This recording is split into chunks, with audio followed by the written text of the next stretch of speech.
na média et sengli boye que ba stagiaire oyo ya ifasik bayaki en stage awa na communication na lingala ba 6 stage na bango pona ko clôturer en beauté passage na bango awa ezalaki réception ezalaki organisé na honneur na bango week-end passé bola na ba détail na reportage oyo.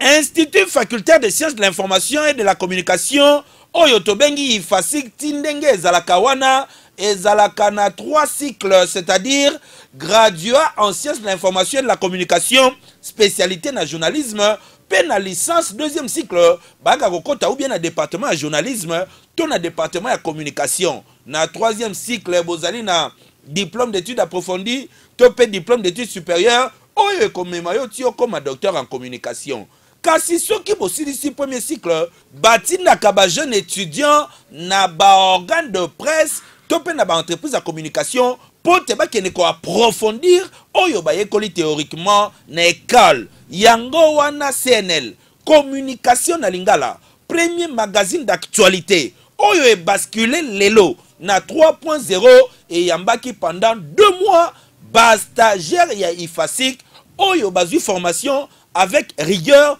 na abnégation lelo ezalaki mokolo ya sengo pamba te ba stagiaire ba clôturer formation na bango professionnel avec beauté pe succès yango wana ba organisaki réception oyo pona koyamba équipe nyonso ya CNL ezalaki kitoko. Thierry Londou en tant qu'encadreur ya ba stagiaire a expliqué ki boyi nazwi maloba na kombo ya baninga nyonso ya CNL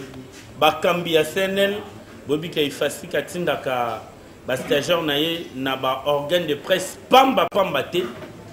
atindi na communication na lingala oyo c'est 2e fois yango yo année passée pe tozwaki ba ndeko ba stagiaire année pe tozwi bango et la kisi que monter ya musala sene azali ko sala nde eza kotinda bakambe ya ifasik batindi la kabiso ba stagiaire mvula nyonso ndenge balobaka donc so tozali awo ezaka poto sepele longo to bandaki na bango bien to suki na bango bien baza na carrière moulaï simana bango ya kosala biso tozalaki na bango en tant que encadreur et l'autre lobaka que non bonne chance ba défendre kitoko musalo ba ekoli na CNL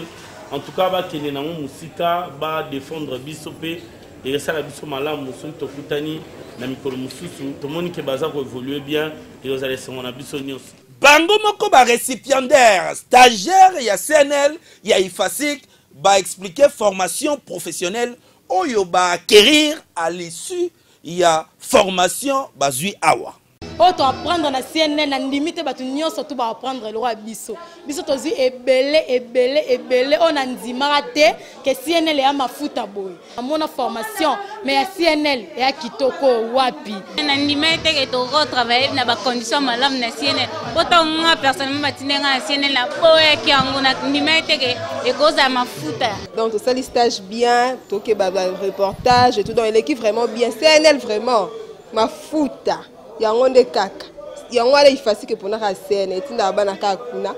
po CNL eza bien makasi tolo bali susu nini lukuta mabe ifasike epona nango CNL pe CNL e comprena que nyonso ele kaka na formation soki oyebi eloko te moyen po sala eloko malamu ekozala te kasi soki ozali formé na domaine wana yango wana kosala musala malamu selon éthique na déontologie okoyeba ba principe ya métier oli kosala vive collaboration CNL na ifasik pombula nyonso CNL azali ko continuer kozwa ba stagiaire ebele po apesa savoir faire na ye et pa ya ba leki o bazali koya na musala mabe te ekeyo